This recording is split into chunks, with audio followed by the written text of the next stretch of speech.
Yo, welcome to Peace of No Mind. My name is Raymond Tanner, and this is the podcast where I'll be interviewing amazing individuals as I find out what a peace of mind means to them and some of the valuable lessons they've learned throughout their journey. Each episode's been recorded at a different stage throughout lockdown, pandemic, just overall COVID living. If you like this podcast, make sure to hit me up, subscribe, send it to a colleague, send it to a friend, just send it on. And follow me on socials at Peace of No Mind Show on Instagram and Peace of No Mind on Twitter. Anywho, it's been a minute. Peace and all mine. Peace and all mine. Yeah, and all mine. Peace and all mine.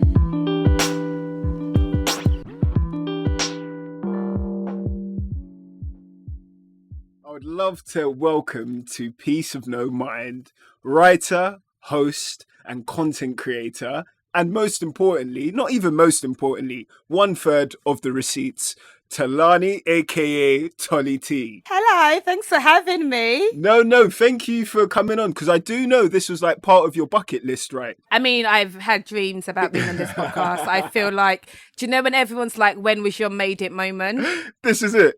This is it. This is it. I honestly This think, is it. and all jokes aside, like you will look back and you'll be like, anything that helped you grow as a person. This was probably one of those pivotal moments. Like I can see it already. Yeah, I can feel it. I can feel it. But look, most importantly, look, thanks for coming on today. Like I said, it's one of those. I was always kind of not keen, but I was very interested in interviewing you and getting you on Peace of No Mind. I'm So why not keen? I had to check myself. I'm sorry. I had to check myself. I was like, Raymond, don't do too much. No, no. Wait, I want you to be keen. I need you to be keen. I'm not gonna lie. This is like one of the highlights of Yes. Peace of No Mind. This will be like one of like. That's no shade to anyone else, but yeah, getting Tolly on. Like, is that Thank enough? you. Enough Yes, thank trumpet. you. So, what I was gonna say to you is like, how have you kind of been just over these last like sort of since this pandemic's really kicked? Like, just kind of how have you been over the last few days? In fact, as well. Them ones. It's been a time. I think I've literally bounced between like rage, sadness, and numbness. Those have been like the reoccurring themes in terms of like my moods. I've gone from being really, really angry, then being like really sad, and then just feeling numb. Like I don't know what I can do to change things. I don't know what I can do to make the world love black people. I don't know what I can do to make the world love black women. Like it's just those reoccurring themes. And then I get to a point I was like, you know what? I don't even know anymore. Like, do I need to rest? I don't even know what rest looks like for me anymore now. No, it gets real like that. Like, and especially, do you know what you were saying about fluctuating between all the emotions? Like, Yeah. there were certain days, and I've had like so many like deadlines to hit for other projects, but there's certain days when I would interact with like the world, whether that be through social media or a phone call, and I just felt tired and heavy. And I was Yeah. like, my need to have a nap has never been so frequent. Like this whole like I've been napping like it's like an Olympic sport recently. Like it's and I know it's probably got a lot to do with like the climate, the conversations that are happening, the things that you naturally were prepared to not address or you just accepted it as a way of life. And then now everyone's like, nah, you've been silent too long. Everything's coming up to the boil. Yeah. Like even things that you repressed, I didn't even think. I was like, wait, that did happen to me. Yeah. Because I remember, like, I've seen loads of tweets about, like, I know, racism in the UK is more like, it's not as overt, it's, you know. And I was like, actually, really overt, violent things have happened to me in the UK because of racism. So it's not as, like, small and as micro as you think it is. Sometimes it's very loud and it's very violent. Because it's definitely one of those things that when you also can see that other people, we knew other minorities and other black people are having similar experiences. But you know, when that vocal, like sort of tidal wave comes at once and it's like, oh, we've all been carrying it in different ways. Like even at the beginning when I was like, how do you want to be addressed? You're like Talani. And I never used to use that before because I was afraid that maybe that it might have affected the way that certain opportunities were delivered. Yeah. Like something so small as that, like you said that as a throwaway, but I know what that really meant. And it's like, yo, people don't not understand sometimes the allowances that have to be made. Like, and it's like, nah, do you know what? Maybe they don't need to be made. Maybe you need to hear it and maybe we need to adjust from there. Exactly. Yeah. But what I will say is you're on Peace of No Mind, Talani. You're am. on Peace of No Mind. Well, hey. Hey. And do you know what I ask all the guests who come on Peace of No Mind? I asked them, what does a peace of mind mean to you and how is it best achieved? This is such a hard question. Are you aware of that? I kind of hope so. It's really, really difficult because I feel like peace of mind is something I've been trying to achieve. And I don't know what that looks like. Sometimes it feels like resting without feeling guilt. Like not being productive, but also not feeling guilty about not being productive. And other times it feels like doing exactly what it is I want to do in that moment that I want to do it. So that also feels like peace of mind. And then I think the biggest, what I can think of right now, and this might change, is actually being happy rather than performing a version of what I think happiness looks like. Does that make sense? That made a lot of sense. That made a lot of sense. And do you think that there's times where you have to remind yourself to actually be happy, or do you think it's one of those where just by default you leave the house and that performing version has to kind of come on? Yeah, I'm really performative, and it's a trait that I kind of hate, but I don't know how to stop it because it saved me in so many parts of my life. So it's the conscious, kind of retuning of myself. Like, wait, am I really happy about this? Or how does this actually feel? Or am I just performing a version of what it's meant to feel like? Mm-hmm. When I'm alone, am I enjoying exactly. that idea? When no one's around and, I'm at home alone with my thoughts, does this make sense? Does this make me happy? Does this actually genuinely make me smile because it makes me happy, not because everybody else thinks it's great? Mm-hmm. But that's kudos to you and that reflection, because those questions, a lot of people don't really tend to kind of align the two.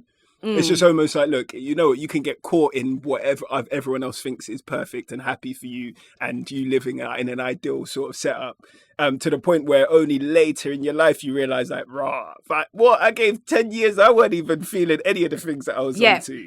Mm-hmm. You got to cause yourself that headache early, personally, and question a lot of things. But no, that was powerful. You're like, it's a hard question, but it seemed like you were ready for it. You had it stopped. Don't. I'm not one of those. You can't lie to me. I'm not that guy. Not today. Not today. Nah, I'm playing. But yeah. So obviously, it's what I thought was quite interesting is you were actually born in London. Yes. And then you moved to Nigeria and then came back to Dagenham, yeah? So I lived in East London first. Lived in Forest Gate first before coming to Dagenham. Yeah. So I was born, in Newham General Hospital. Newham General. Near enough everybody from East London is born in Newham General Hospital.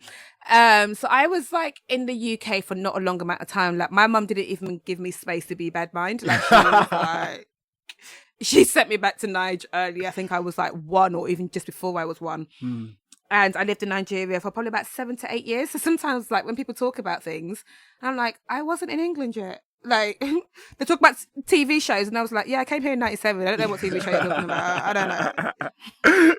No, but even the whole experience, what, can you speak fluent Yoruba? Yes, I can. Okay, so this was the blessing and what your mum done sick. But it's even growing up in primary school around your peers, did you notice major differences when you came to the UK? Was that whole adapting process a bit mad for you? I was a little freshy. Oh my God, what? I was a little freshy. So even I don't even know if it was Nigeria so much that taught me Yoruba, but my mum was adamant that her kids were going to speak Yoruba. So I remember being younger and would ask for something. Let's say we asked for English and my mum won't reply. Or she'll be like, I don't understand what you're saying. So we had to speak Yoruba to her to get what we wanted. So that's kind of that's how you're going to learn. So it was so important to her that her kids understood the language and could not only understand it, could speak it as well. My mum will tell you that my Yoruba is not great, but if I speak to Yoruba to you now, you think it was amazing. Yeah. So I remember I went to a school. I mean, I was in East London. I was in Forest Gate, so I wasn't the odd black or the odd minority. There was that. Yeah, there was a lot of we us. Were deep. We were deep. We were deep in it, thankfully. So I was still a little freshy though. I still had tendencies of what things that you were taught in Niger. Someone hits you hit them back. So that was still strong in me. So because it was just if I got hit and I went home crying to my mum that I got hit, my mum would be like, sorry, are you all right? If I was Mum, they hit me, she'd be like, okay, so what did you do? I hit them back. and that's what you're meant to be doing. I remember my mum getting called to school once because that exact same thing happened. The girl hit me and I hit her back. And I was like to my mum, well, you told me that. Yeah, but did you do her damage though? She probably flicked you and the next thing she's out cold I mean, don't start something you can't finish. It's not I'm just saying. So there was that. There was a specific moment that will always be funny to me. I remember it was just after summer holidays and the teacher was in school, let us know what you've been up to during your summer holidays. So I was like, oh, I went to the beach. What I meant to say was I went to the beach, and I remember like the whole class like laughing. Like I was like, "What the fuck is funny?" The bitch. Yeah. I went to the beach. It was like the beach. I was like, "Oh yeah, the beach." But also I was young enough to get accustomed to it very quickly. This is it. And do you know what? Moments like that, like they enforce in your mind, like, all right, cool, I don't want to be in that situation Exactly. again. So exactly. I'm gonna learn what you guys are saying. I'm gonna learn how you living. And then sometimes it can get, you just end up losing it all. But I saw a tweet that was quite interesting from you, and it was along the lines of when you moved to Dagenham and there being like mad racism and stuff, Yeah. which was like super relevant to like what we're kind of going through. But what was that experience? You're like, yeah. Yeah, I think we were the first black people in my area, like in my street. We were the only black people that lived here for years, and it was awful. Like we'd be walking home from school at the bus stop, people throw eggs at us. Like it was like you're blatantly being called words just like up and down. I think my primary school when I first moved here, it was only 2 of us that were black and 1 guy that was mixed race, and that was it. Those were the only thing like in the whole school. Wow. So that was like really interesting and just like weird dealing with that because I'd been used to kind of seeing, I mean, I come from Nigeria. That's what I'm thinking. Black faces. Yeah. I wasn't a minority. Like I always say, like, I feel like it wasn't until I came to England that I realized I was black. I always knew I was Nigerian, but my blackness wasn't important to me because we were all black. Yeah. So I didn't need to identify as an other until I came to England. And so like, yeah, we're coming home from school, people are throwing eggs at us. Like I remember they like wrote the N-word all over our front door. What, over your front door? Like Yes, your over our front family door. home, Yeah, like your like we had loving a- mother's house. Yep. We had a mat. We had a front mat and they wrote it on there as well. Like the floor mat before you enter the house. They had like slash and ones for tires.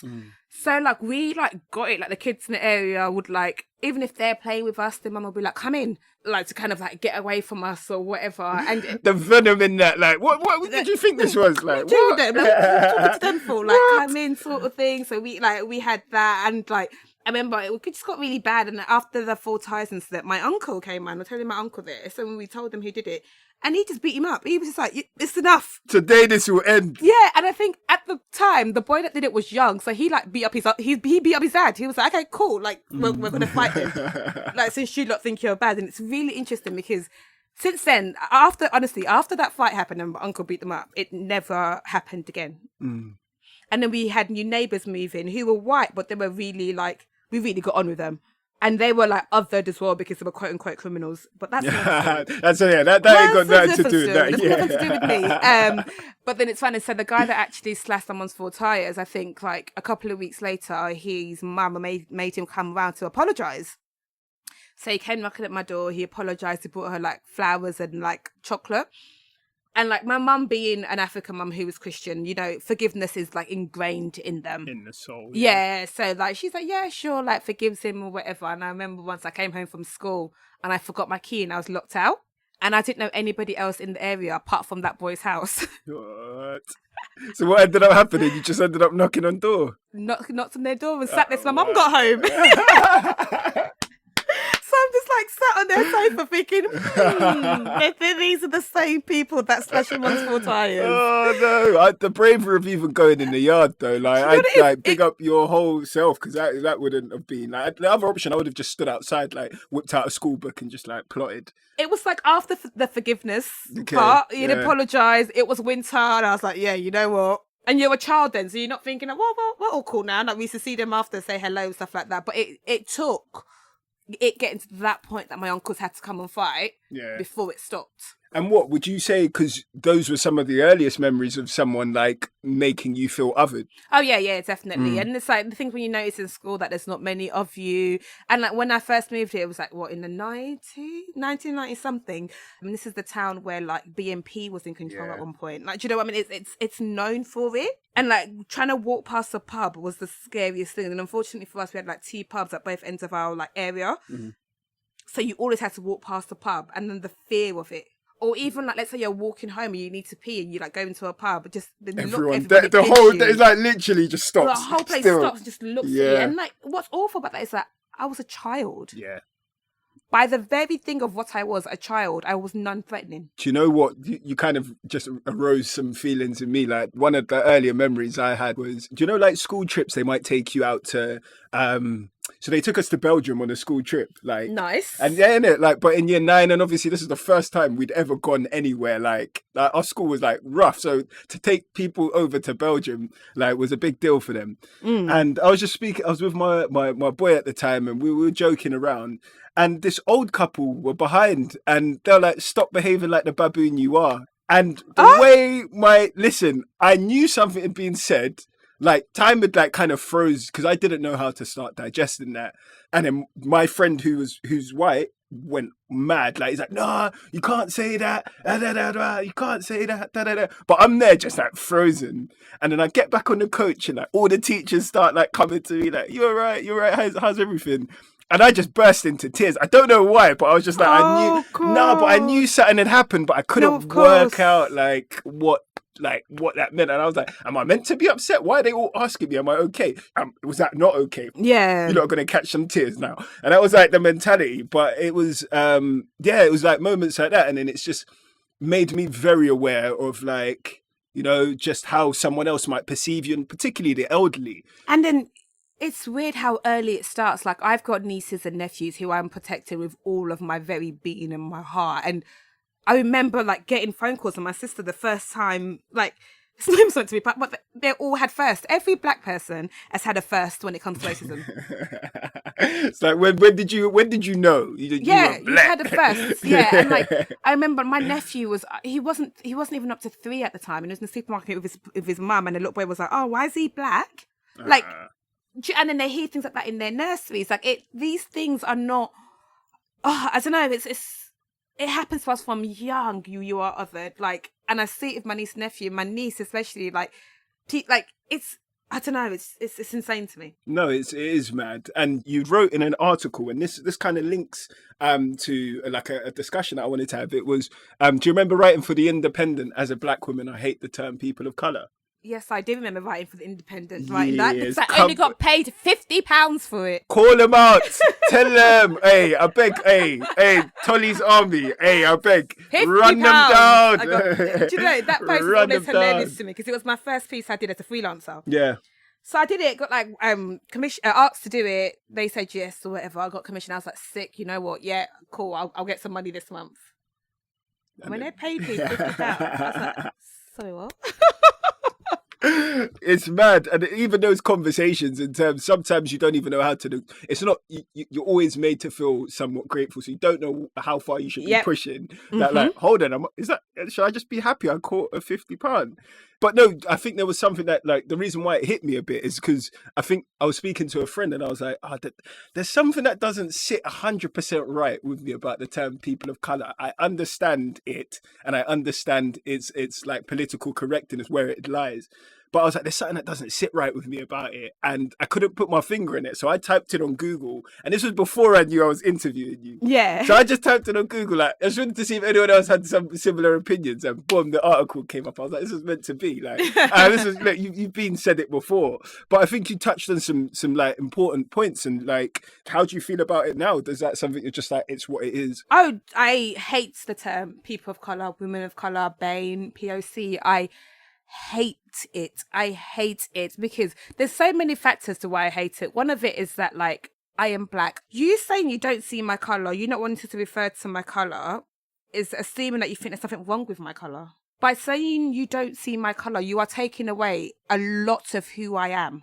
Like, my blackness means too much to me for someone to say, oh, I don't see colour. You're going to see this, bitch. I'll show you my melanin like, strong. You are going to see this. Like, do you know how much I spend on body cream? I cream every day. I hate it. I hate creaming. Yeah, I do it every single day. We are here, yeah. So I can shine bright. Yeah. You don't see my colour. It's important for you to see it. Another reason is that ethnic minorities were not homogenous. Yeah. And I see it because I've had racism from Asian people. A lot of people have had racism from Asian people, from other groups of ethnic minorities that still see us as the lesser because we are the least closest to white. Sorry. Yeah. We're so far from it, but they are still quite white facing. They can still, ride the line a little bit. So it's okay for them. I saw a really interesting tweet, and I think it's so brilliant. And it said, once we realise the difference between ethnicity and race, then we're doing good. Mm-hmm. Because yes, you can be Italian, but you are white.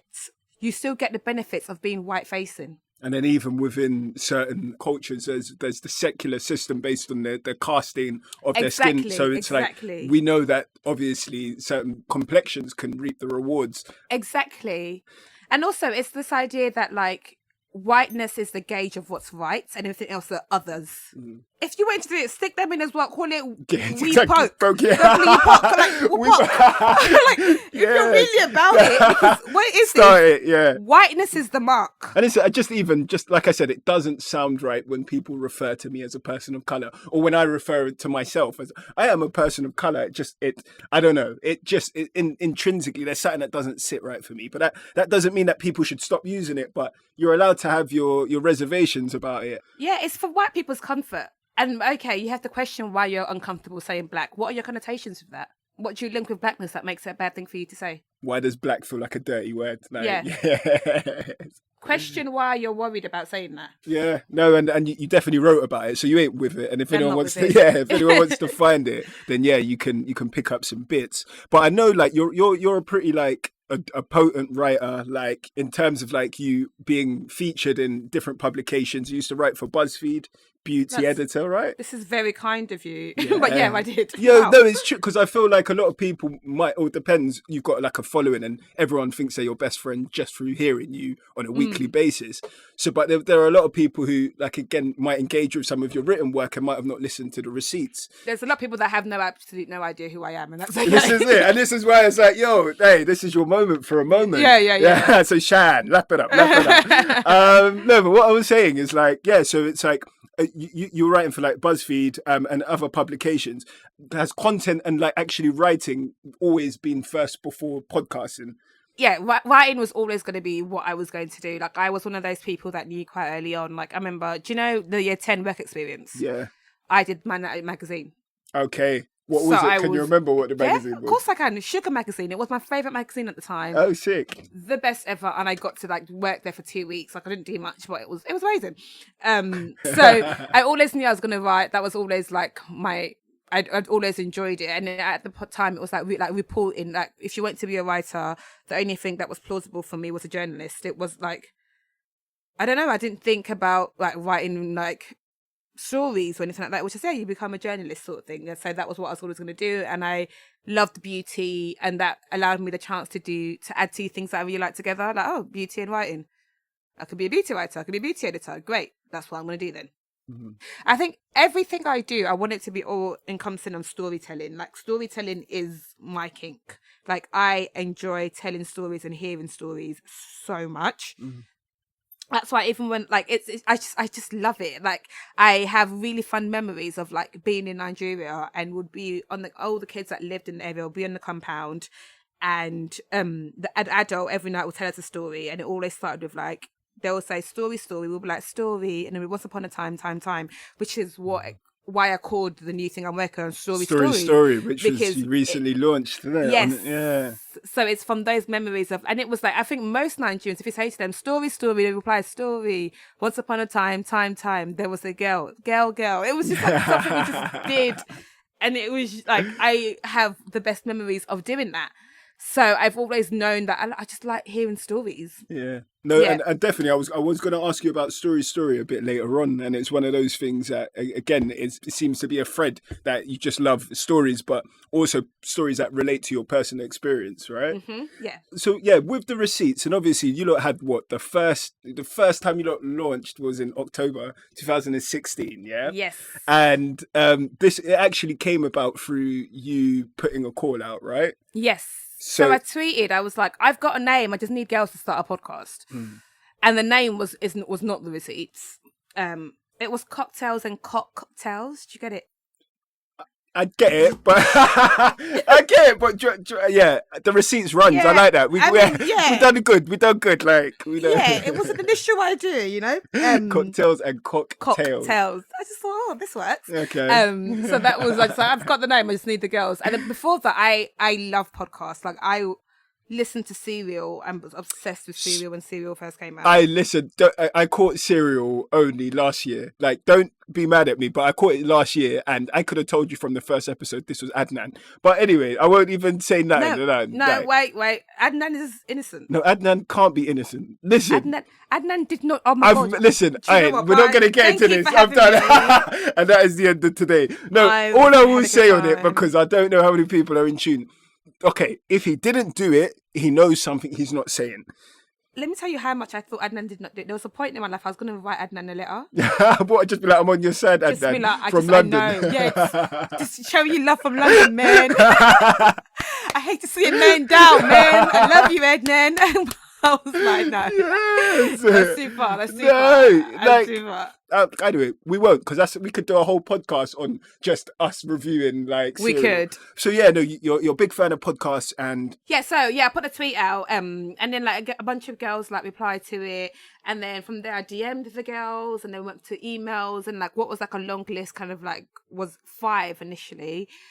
And then like one of the girls who was great, and I still love her now, she just kind of decided that before we did anything, she was like, you know what, this is like not for me. I'm trying to concentrate on like another part of her career. So yeah, sure, absolutely. Then there was 4 of us, and then 4 of us ran for about over a year and a bit, and then Phoebe left, and then now there's 3 of us. Yeah, and you lot have been killing it for a strong minute as well. It seems. Thank you. Like I said, if the amount of individuals who have listened to the receipt or continuously listen to the receipt, you got bare best friends that you don't even know exist. Like, honestly, it's really nice. Best friends. Best friends, sisters. What I'm not like with is like people calling me aunties. I'm like, shit, am I old enough for people to be auntie? No, an auntie's a state of mind. Like, you could be auntie at 12. Like, aunties are like, you have to accept that title of auntie, but you know it is. You're probably an agony aunt as well, so it comes off as like auntie. I mean, I get it, because I think I underestimate like how old I actually am. People are listening to this that are 15. So like, yeah.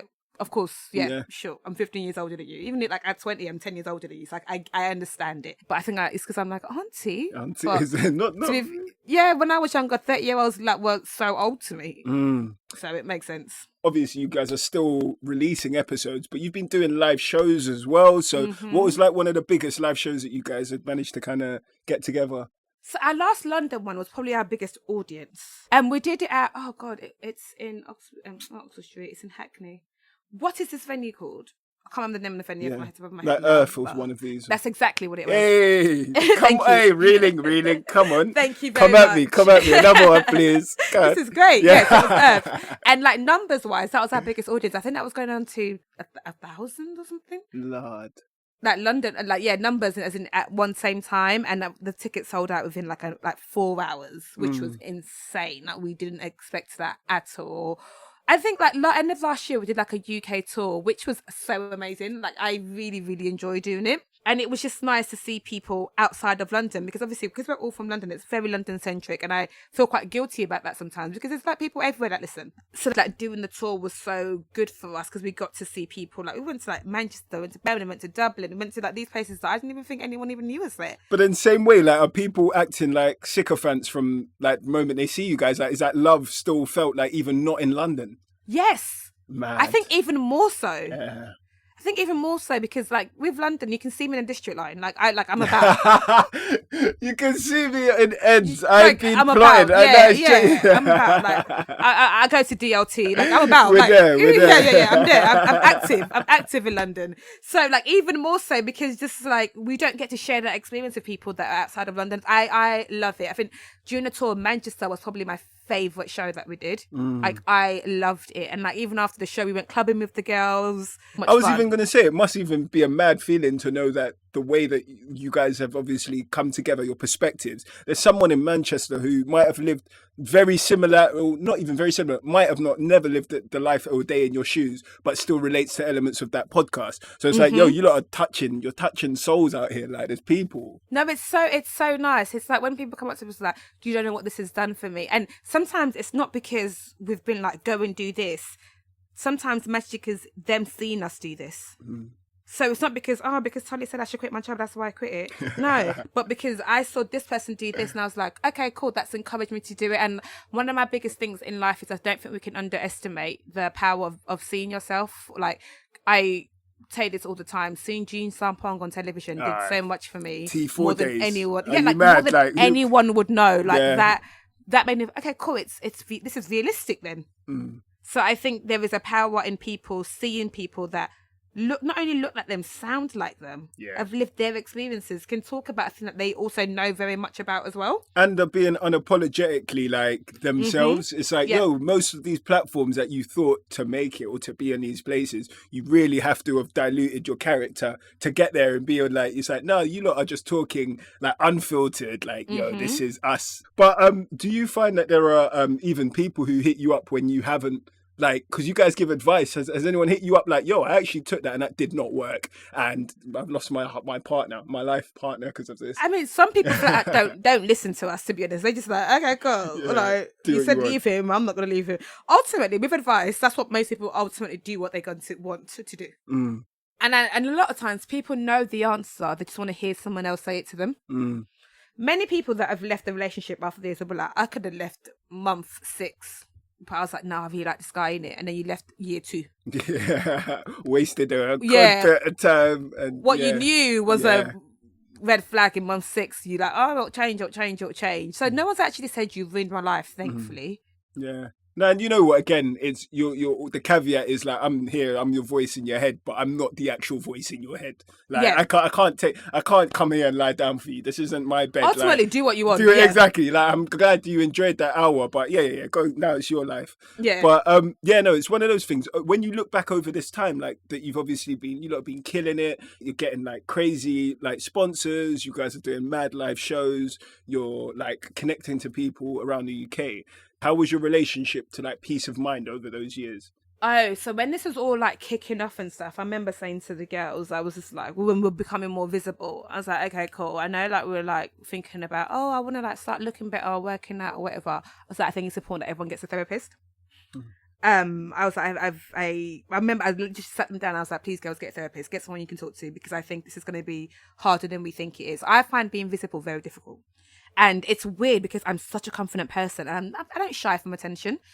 I can get with it, but I find it really difficult because I don't think anybody should know what people think about them so much. I don't think it's healthy. And with social media, you've just got like I mirrors. know exactly. I know people's reaction to me every single time. I know the ones that can't stand me. I know the ones that, do you know what I mean? Like so I think it's really weird to have that much information on what people think about you. Yeah. And like a lot of it is love, and even sometimes the love feels like I'm not doing enough. Why are people so nice to me? Do you know what I mean? It makes me question who I am. And like I've said it to people, my therapist. I was just like, sometimes people say really nice things about me, and I'm like, what are you lot seeing? It's weird because I can draw comparisons in that myself. Like sometimes you just want to create great stuff. You want to have those great conversations, but you don't necessarily want to be the face that everyone's gonna constantly be able to like. Oh, cool, that's Tolly. Like, yo. I think that can cause some next feelings, but I don't know. What did your therapist say for like how you should probably start looking at that? What are they giving you? What sort of tools? In terms of like, has she been worth the money? Like, is she good? Well, she out here? no, there definitely has been, and it's a thing of like not even like to keep you humble or anything. It's just like dealing with it and managing it and kind of making you see how it's not really that important. And I think outside of my therapist, my family has been so good at that for me. Like. My family, like my sister, for example, or even a lot of my friends, they're not even that heavy in social media. So I'll go be like, oh, and then this person said this, and they'll be like, who's that? So they make me realise how, in the bigger picture, how unimportant it is. And do you know what? Someone's always told me, like, people actually don't care that much. They don't care. They don't said care it that and much. they carry on with their They're life. on to the next tweet, like another Literally. troll. And that's why I said to myself, I was like, I am never going to get drawn out again in my life. Why has there been moments where someone's There have been managed moments to... that people have drawn me out. And it's always because when I get drawn out, what annoys me more is not what they said, it's my reaction to it. That's what pisses me off. That's what ruins my day. Yeah.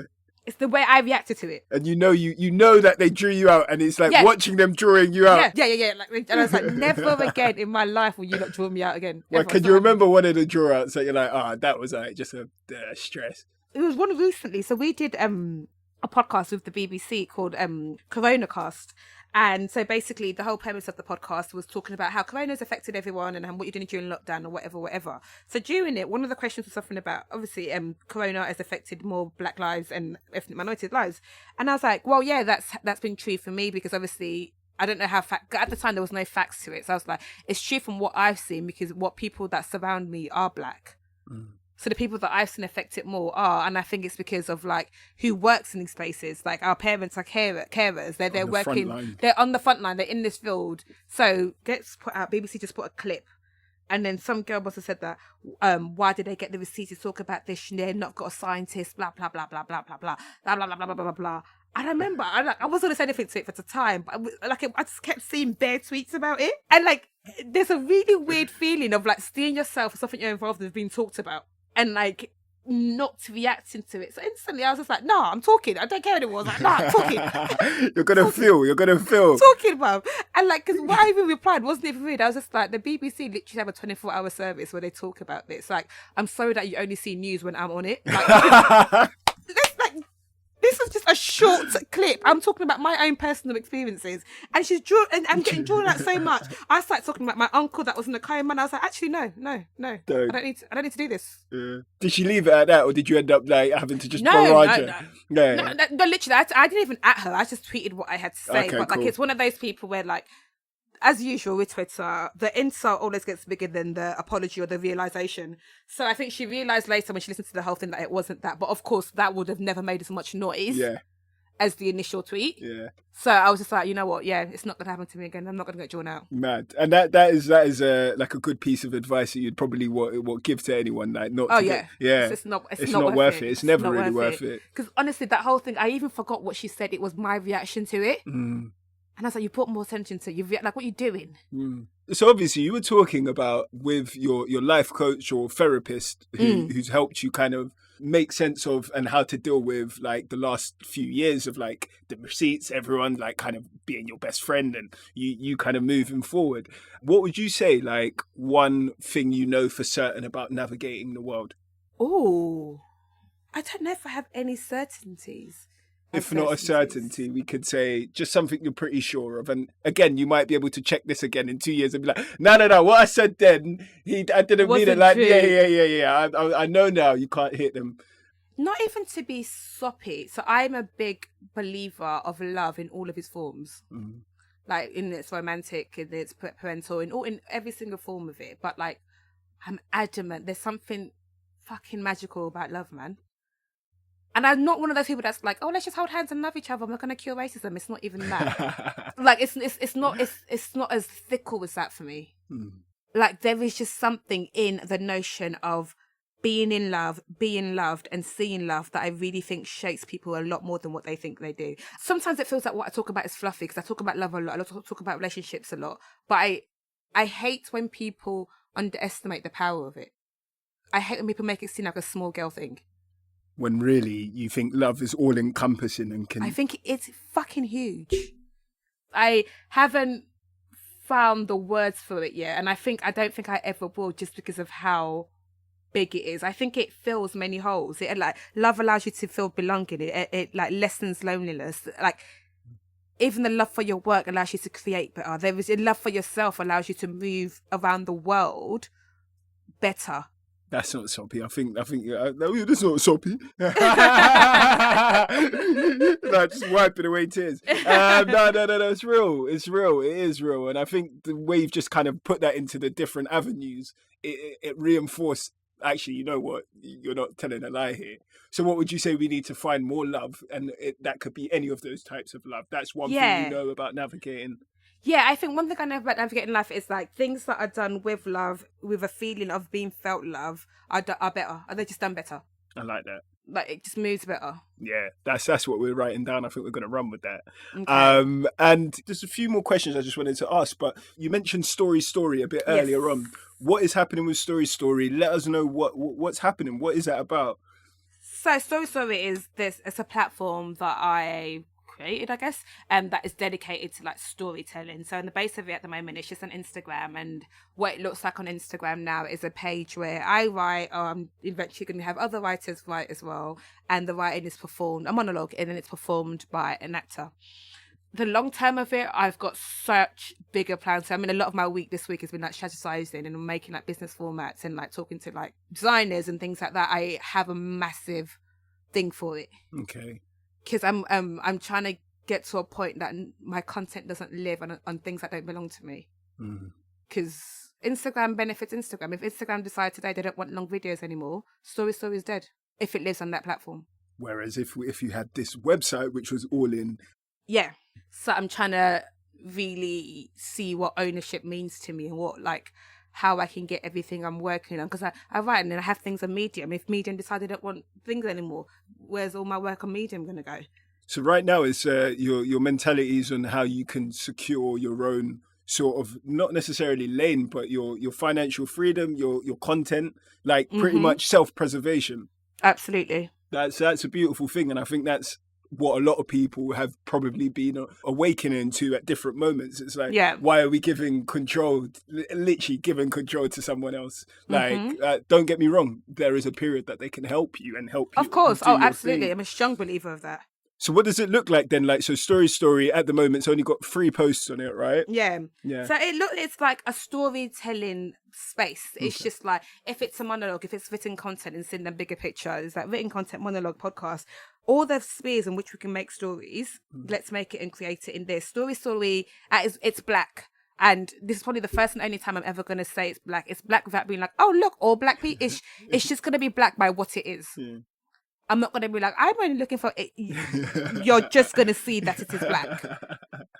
Like, it's not a space I'm going to explain. I'm not going to explain why it's this reason. You're just going to, it's just black because it's black. No, I hear that. And then when can we expect anything? Should we just keep an eye on it? And just keep an eye on it. Yeah, it's going to be a long-term thing because, like, if I'm going to do it right. And like at the moment, the Instagram pages, I want the stories to be told out there. I want to say space for stories to be told out there. And like, for me, like, I really enjoy humor, even in moments of darkness. Like I really like that. I like all this, like, oh, should I laugh? Yeah. Or it's like, you go from laughing to crying. Yeah. I really enjoy that. So I say to people, like, well, it depends. Even to me, laughter's like, if you're asking me what peace of mind is, it's like, yo, if I can be in a room with people who make me laugh harder and smile wider, then I'm in the right place. And obviously, it's not always something you can do and always be around. And there are dark moments, but I also think if you can find some of that in it, like, you find something that could just flip the perspective a touch. I don't mean walk through and laugh at everyone's like hardships, but no, you know, you can find your little thing. But I think I'm to myself, I'm like one of the funniest people in my own head. Same. I think I am hilarious. But it's not. It's not that deep. It's really not. But you are going to save me a space on Story, right? Yeah, whenever you're ready. I'm all for it. And do you know what? It was actually something I had to learn because I remember, like, I put the first story out and I like, put a shout out for other writers, and like people started emailing me. And I was like, all right, give me time. You know, but it was like I had to get out of my own ego. Yeah, I'm really glad that happened to me early because it's like this is a space for stories, and if it's just me writing it, they're all gonna sound alike. I don't want it to be that space. You want to be able to bring in all of the fabrics and all stories, all things. Like I want to hear them all, and a lot of things I've never experienced. And yeah, I just want to hear even some things I have experienced, but it's someone saying it in a different way. Yeah. And I think that's what's going to make the platform amazing when it's varied voices. I think the idea of just having one voice, like at what it is, Story is not reporting. It's not telling you what happened in the news. It's a platform where you're hearing stories. You're talking to a mate. Mm-hmm. How a mate delivers news to you is different how BBC News delivers news to you. It's not a news reporting channel. It's more of a place for people, monologues, actors, and focus on actual stories. Yeah. Okay. We're wrapping up, and it's one of those things. You've been sick to talk to, like all of the energy and all of what I'd hoped for. Thank you. This has been fun with you. See, when we talk about inflating and you need to tell people the truth. Hey, listen, bucket list ticked. Third person, I'm here for it. I got all the time. But let people know about your socials and just where they can find you. Yeah, sure. You can find me on all socials, on Facebook at no. The Why did I Dennis. say that? You can find me on Bebo at. Why did I say that? I'm not even on Facebook. Why did I say that? That's the weirdest thing. Yes, the You can spirit was find wrong. me on Twitter and Instagram with Tolly_T. You can find Story on Instagram. It's called storystory.atb, which stands for As Told By. And I'm on the Receipts podcast, which comes out every Wednesdays, and I host that alongside Audrey and Melina Sanchez. But yeah, 3 last questions I ask all the guests before they leave, and you're no exception. So, Okay. Happiest day of your life? This is the hardest question people ever ask me. Because, I've got a real thing. I actually need to deep dive into this in terms of, like, I don't know. I honestly don't know. Like, when really amazing things happen to me, it's like I feel out of body. And it feels like I'm watching myself do it rather than actually experiencing it. So you're not always, you can I'm look not back there. at, yeah. I'm not active. Yes, I can't look back and think this was the happiest. I find this so hard. I don't think you understand how hard it is for me. Okay, I think of a recent one. Actually, yeah, I felt that one. Watching the Top Boy trailer at Drake's concert. You actually produced some of this Top Boy trailer, right? Yeah, so I wrote some of it. I wrote it. Yeah, I wrote it. So you wrote it? Yes, not Top Boy, the trailer. Are you starring? No, you wrote the trailer. Like, yes. And did you meet Drake when you showed him it? No. I'm so disappointed. Yeah. But I did meet him at the after party for it, so that was cool. And what was he like? Tolly, the receipts. Oh my God, Tolly, Yeah. God, I love you. Yeah. No, it was a quick hello. Did that a quick double kiss, which he fumbled, which is great because he speaks about it on a song about how he fumbles double kisses. So I was like, that's very on brand. So it was just really quick. Come on, but it's memorable. It's one in a history book. Yeah, I think that moment I've actually seen it, and like it was something I'd been working on for like a year or so, and just thinking about all the work me and a particular guy called Janik that we both put into it, and yeah, I was really proud of that moment. Second question, something that overwhelms you. Expectations overwhelm me. Your own, other people's? My own, no, other people's actually. Other people's. Do you think that people are as vocal like about what they expect from you, or is it that you think that you know what they expect? I think sometimes the thought of like, I guess it's my own and theirs, the thought of quote unquote not living up to my potential actually makes me feel sick. It overwhelms me so much as it stops me. It ends up being a hindrance, a roadblock. Yeah, I'm just like, well, if I don't try, then like, Mm. So yeah, that expectations and like the future overwhelms me. Final question is best piece of advice that someone else has given you. It's not even advice. My mum always says, not all fingers are equal. For a long time I was like, what the hell is this woman talking about? Like, not all fingers are equal. And it's just a really simple way just to be like, look at the fingers in your hands, even they're not equal. How can you expect people living around you to all be equal, to have the same views, to see things in the same ways? And it might not make sense to anyone, which she's been saying it to me for years. Now you've passed it on to me and I'm looking at my hand. Like, I'm out here looking at my hand now. I'm like, yeah, shit. Like, literally, she's like, something can happen and I'll be like, oh, that person got this. She's like, not all fingers are equal. Like, it's fine. You have a use. Every finger has a use. You have your point. She said something to me recently and I was like, you're such a G. And it wasn't advice. And I was just like, it was the most comforting thing I'd ever heard. I was joking about it with her. She was just do. I was like, oh, you're so annoying or whatever. So we're joking about talking. And then she goes, before she actually walked up my room, she was just like, remember, I'm never going to leave you before you're ready. She said it in Yoruba, and she was just like, I'm never going to leave you at a point that you're not ready, like you're not strong enough yet. That's powerful. And it was so comforting to me. Like, it was like you've got me now, but don't like, when I do go, when I'm not here anymore, I've made you ready. Yeah. And honestly, it was the most comforting thing that she's ever said to me. And because it was in Yoruba, it sounded a lot more beautiful as well. Oh, and I was just like, oh. Mama. Yeah, I was Mama. like, oh, yeah. Man. And like, I don't feel like everybody has the luxury of their parents doing that for them. They don't. And do you know what? Not everyone has the luxury to even 10, 15 years / 30 years. And sometimes you've got to look at it and be that the blessings are real. And yeah. Hold tight your mum, because that was beautiful. Like, yeah, it really, I was just like, and I think it was that for me, it was just like, my mum has installed enough things in me that whenever it's needed, I can dig deep and find it. And that yeah, I was like, yeah, you know what, yeah. Big. Listen, if you want to do a spin-off called The Invoice, I'm here for you. Like, we can, we can do it back to back. No, we'll make it work. Thanks for having me. Bye, guys.